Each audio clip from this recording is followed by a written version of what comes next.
Olá pessoal, estamos aí com mais um vídeo da nossa série de mensagens, Estudos do Apocalipse. Hoje será a nossa última mensagem, que iremos falar sobre o juízo final e a Nova Jerusalém. Então, na semana passada, estudamos ali sobre o Anticristo, em Apocalipse 17. Se a gente seguir a cronologia ali do livro, no Apocalipse capítulo 18 vai falar sobre a queda da Babilônia. No capítulo 19 vai falar ali sobre a aparição de Jesus Cristo e dali da bodas do Cordeiro. E no capítulo 20 vai iniciar falando dos mil anos que já estudamos ali sobre a visão do milênio. Se você não viu, clica aqui em cima e assista os 4 vídeos das 4 interpretações ali do milênio.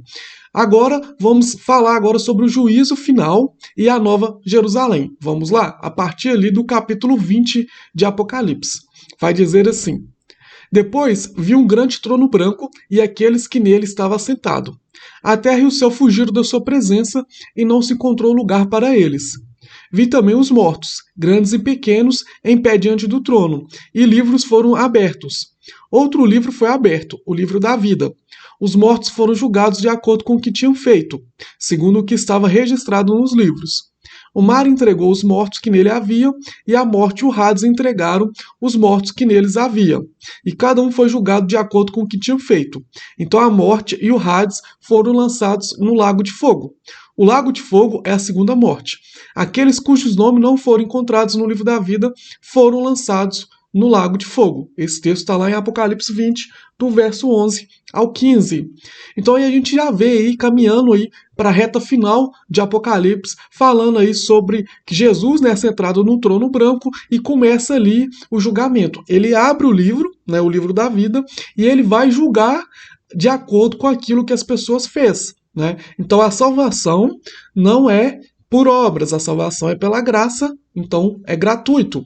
Mas a salvação no questão ali de ser salvo. Não tem nada ali que você possa fazer para ser salvo. Mas a partir do momento que você foi salvo, você precisa comprovar a sua salvação através das suas obras. É aquilo que Tiago fala ali na sua carta. Então, aqui no caso do julgamento final, serão julgadas as nossas obras, ou seja, serão julgadas as obras dos salvos a partir do momento que eles foram salvos, e daquelas pessoas que não conheceram Jesus, ali também será julgada as suas obras. E aí vai falar sobre a questão da ressurreição dos mortos, que os mortos foram julgados de acordo com o que tinha feito, segundo o que estava registrado nos livros. O mar entregou os mortos, a morte entregou os mortos, o Hades, né, o lugar da sepultura, ou o próprio inferno também entregaram ali os seus mortos, cada um ali para ser julgado, de acordo com o que tinha feito. Então a morte e o Hades, né, que aí no caso ali é a sepultura, um lugar onde as pessoas são jogadas ali antes de ir para o inferno, foram lançados no lago de fogo, que é a morte eterna. E aí próprio João vai dizer que o lago de fogo é a segunda morte. Aqueles cujos nomes não foram encontrados no livro da vida foram lançados nesse lago de fogo. Então aqueles que não foram salvos, aqueles que não tiveram o nome escrito no livro da vida, serão lançados no lago de fogo, que é a segunda morte. Aqueles que têm o nome escrito no livro da vida, Jesus diz que nunca passará pela segunda morte. E aí tem um outro texto que fala: Então vi novos céus e nova terra, pois o primeiro céu e a primeira terra tinham passado, e o mar já não existia. Vi a cidade santa, a nova Jerusalém que descia dos céus, da parte de Deus, preparada como uma noiva adornada para o seu marido. Ouvi uma forte voz, que vinha do trono e dizia: Agora o tabernáculo de Deus está com os homens, com os quais ele viverá. Eles serão o seu povo, o próprio Deus estará com eles e será o seu Deus. Ele enxugará dos seus olhos toda a lágrima. Não haverá mais morte, nem tristeza, nem choro, nem dor, pois a antiga ordem já passou. Aquele que estava sentado no trono disse: Estou fazendo novas todas as coisas. E acrescentou: Escreva isto, pois essas palavras são verdadeiras e dignas de confiança. Esse texto está lá em Apocalipse 21, do verso 1 ao 15. Então aí a primeira coisa que a gente tem que entender, o primeiro fato que João fala, que ele fala que ele viu novos céus e nova terra, pois o primeiro céu e a primeira terra tinham passado. Muito tinha passado, o mar não existia, justamente por conta das pragas que vieram, sobre os 7 selos, as 7 trombetas e as 7 taças. Se você acompanhou essa série de mensagens aí do início ao fim, você lembra que quando a cada trombeta, a cada praga, a cada taça que era lançado, havia uma destruição em massa. Por exemplo, nas 7 taças que a gente estudou, algumas semanas atrás a gente viu que o mar foi ali transformado em sangue, os rios foram transformados em sangue. Então surgiu ali um novo céu, uma nova terra, justamente porque aquela terra ali já tinha sido destruída. E aí João fala que via a cidade santa, a nova Jerusalém que descia dos céus da parte de Deus, preparado como uma noiva adornada para o seu marido. Muitos pensam, quando chegar o grande dia, nós subiremos e moraremos com o Senhor no céu. Mas, aqui, de acordo com João, é o contrário. A cidade santa, a nova Jerusalém que vai descer do céu e nós moraremos aqui na terra mesmo. Então, por isso que nós temos que cuidar do nosso mundo, porque esse mundo é onde viveremos com o Senhor. Aí fala, né? Ouviu uma forte voz que vinha do trono e dizia: Agora o tabernáculo de Deus está com os homens, com os quais ele viverá. Eles serão o seu povo, o próprio Deus estará com eles. Aqui é o tabernáculo de Deus simbolizando a própria presença de Deus. Porque se vocês se lembram, na época do tabernáculo de Deus, que existia lá na época de Israel, lá na época do Egito, na época que eles passaram ali pelo deserto, antes de adentrar ali na Terra Prometida, você se lembra que quando o tabernáculo era ali, um tabernáculo montado, a presença de Deus vinha e enchia todo o tabernáculo. Então aqui o tabernáculo de Deus era a própria presença de Deus que estará conosco nessa cidade, nessa nova Jerusalém. E aí fala que ele enxugará dos seus olhos toda lágrima, não haverá mais morte, nem tristeza, nem choro, nem dor, pois a antiga ordem já passou. E aí, depois fala, né, eu estou fazendo, né, aquele que estava sentado no trono, ou seja, Jesus Cristo, ou o próprio Pai, né, próprio Deus, diz, estou fazendo nova todas as coisas, e acrescentou, escreva isso, pois essas palavras são verdadeiras e dignas de confiança. Ou seja, ele está fazendo nova todas as coisas ali serão novas, né? Como o próprio Paulo diz em 1 Coríntios, nem olhos viram, nem ouvidos ouviram, e nem jamais penetrou no coração do homem aquilo que Deus tem preparado para nós. É aquilo que teremos ali nessa Jerusalém aí, nessa nova cidade santa. E aí João também vai dizer, disse-me ainda, está feito, eu sou o alfa e o ômega, o princípio e o fim. A quem tiver sede, darei de beber gratuitamente da fonte da água da vida. O vencedor herdará tudo isto, e eu serei o seu Deus, e ele será meu filho.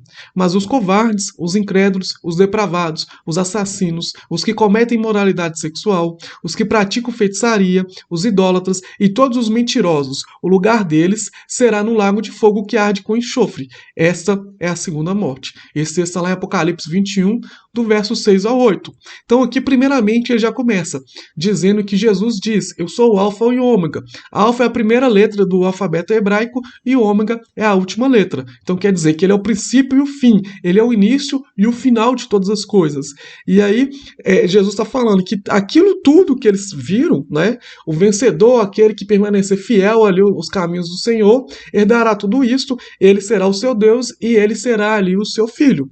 Mas aí existe algumas pessoas que não herdarão esse reino de Deus, não passarão por essas coisas maravilhosas que irão vir, que são aquelas pessoas que cometeram o pecado, mas não que cometeram o pecado no caso de fizeram um erro, até mesmo porque todos nós temos pecados, todos nós erramos, senão ninguém subiria. Mas aqui, no caso das pessoas que não só cometem pecado, mas que estão na prática do pecado. Aquelas pessoas que vivem no pecado. E essas pessoas que vivem no pecado, Jesus vai relatar aí vários pecados, covardes, incrédulos, depravados, pessoas imorais, pessoas assassinas, que praticam feitiçarias, pessoas idólatras, pessoas mentirosas. Aí vai falar que o lugar deles será num lago de fogo que arde com enxofre, que é a segunda morte. Ou seja, eles nunca experimentarão o gozo eterno. E João continua falando que não viu templo algum na cidade, pois o Senhor Deus Todo-Poderoso e o Cordeiro são o seu templo. A cidade não precisa de sol nem de lua para brilhar para ela, pois a glória de Deus a ilumina e o Cordeiro é a sua candeia. As nações andarão em sua luz e os seis da terra lhe trarão a sua glória. Suas portas jamais se fecharão de dia, pois ali não haverá noite. A glória e a honra das nações lhe serão trazidas.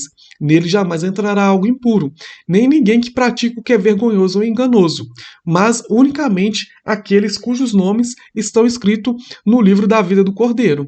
Então esse texto está lá em Apocalipse 21, do 22 ao 27. Então aqui deixa claro para nós. Não haverá templo, porque não precisa de templo, porque o Senhor Deus Todo-Poderoso é o próprio templo. A gente precisa de templo para buscar a Deus. Quando a gente estiver em frente a Deus, a gente não precisa mais buscá-lo como a gente faz hoje nos templos. Ele vai estar ali, ó, fácil acesso. É somente ele e conversar com nosso Pai, conversar com Cristo. A cidade vai dizer que a cidade não precisa nem de sol nem de lua, porque o próprio Deus é aquele que ilumina, é aquele que brilha. O Cordeiro é a sua candeia. As nações sempre andarão na luz e os seis ali lhe trarão a sua glória. As portas jamais se fecharão, porque não haverá maldade, não haverá crime, não haverá corrupção, não haverá imoralidade. Será algo perfeito, será algo pleno, será algo eterno. E fala que jamais entrará na cidade alguém que é impuro ou que pratique algo que é vergonhoso ou enganoso, porque essas pessoas não têm o nome escrito no livro da vida. E aí, João ele vai terminar praticamente o seu livro no Apocalipse 22, dizendo assim: eis que venho em breve, feliz é aquele que guarda as palavras da profecia desse livro. Eis que venho em breve, a minha recompensa está comigo. E eu retribuirei cada um de acordo com o que fez. Eu sou o Alfa e o Ômega, o primeiro e o último, o princípio e o fim. Ou seja, Jesus trazendo essas palavras aí. Felizes os que lavam suas vestes e assim têm direito à árvore da vida e podem entrar na cidade pelas portas. Fora ficam os cães, os que praticam feitiçaria, os que cometem imoralidades sexuais, os assassinos, os idólatras e todos os que amam e praticam a mentira. Eu, Jesus, enviei o meu anjo para dar a vocês esse testemunho concernente às igrejas. Eu sou a raiz e o descendente de Davi, e a resplandecente estrela da manhã. O Espírito e a noiva dizem vem, e todo aquele que ouvir, diga vem. Quem tiver sede, venha. E quem quiser beber de graça da água da vida, e quem tiver sede, vem, e quem quiser, beba de graça da água da vida. Aí João vai continuar. Declara a todos os que ouvem as palavras da profecia deste livro. Se alguém lhe acrescentar algo, Deus lhe acrescentará as pragas descritas nesse livro. Se alguém tirar alguma palavra desse livro de profecia, Deus tirará dele a sua parte na árvore da vida e na cidade santa que são descritas nesse livro. Aquele que dá testemunho dessas coisas diz: Senhor, sim, venho em breve. Amém. Vem, Senhor Jesus. A graça do nosso Senhor Jesus seja com todos. Amém. Então aqui, terminando, finalizando o livro de Apocalipse, João deixa claro, né, que o Senhor Jesus vem em breve, a vinda dele está próxima. Muitas vezes a gente pensa, mas está demorando. Está demorando nos olhos naturais. Para Deus não há demora, para Deus é o tempo certo. E aí, depois João vai dizer que, aliás, Jesus vai dizer que declara a todos que ouvem as palavras da profecia deste livro, se alguém lhe acrescentar ou tirar algo, as pragas descritas nesse livro será acrescentado na vida daquela pessoa. E quais são as pragas desse livro?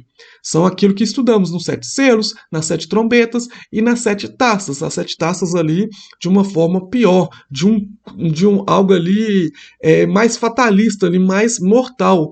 Então, se as pessoas acrescentar ou tirar algo desse livro, provavelmente serão pessoas ali que não serão salvas e que irão passar por todo esse período de tribulação, que irão sofrer essas pragas que falaram ali no livro de Apocalipse.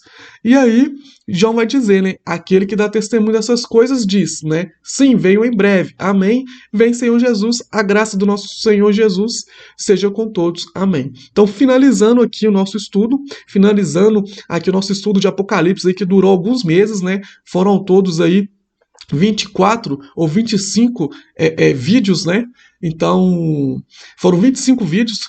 Então, foi um estudo um pouco longo, mas espero que vocês tenham gostado, espero que tenha ficado claro, espero que tenha conseguido tirar muitas dúvidas, né? Eu propus fazer esse estudo justamente porque existiam muitas perguntas a respeito de Apocalipse, a respeito de escatologia. Espero que eu possa ter esclarecido muitas dúvidas. Se ficou alguma dúvida que não foi respondida, deixe os seus comentários, que eu posso, talvez em breve, gravar um vídeo também para responder, para tirar as dúvidas que vocês têm que a gente não conseguiu responder aí ao longo dessa série de mensagens. Amém? Espero que você tenha entendido novamente, espero que tenha ficado claro. Se você gostou desse vídeo, se inscreva em nosso canal, deixe um like, também assista o restante dos nossos vídeos. Que Deus abençoe a sua vida e te aguardamos na próxima semana com mais uma série de mensagens que iremos iniciar e com mais um vídeo do nosso canal. Que Deus abençoe a sua vida.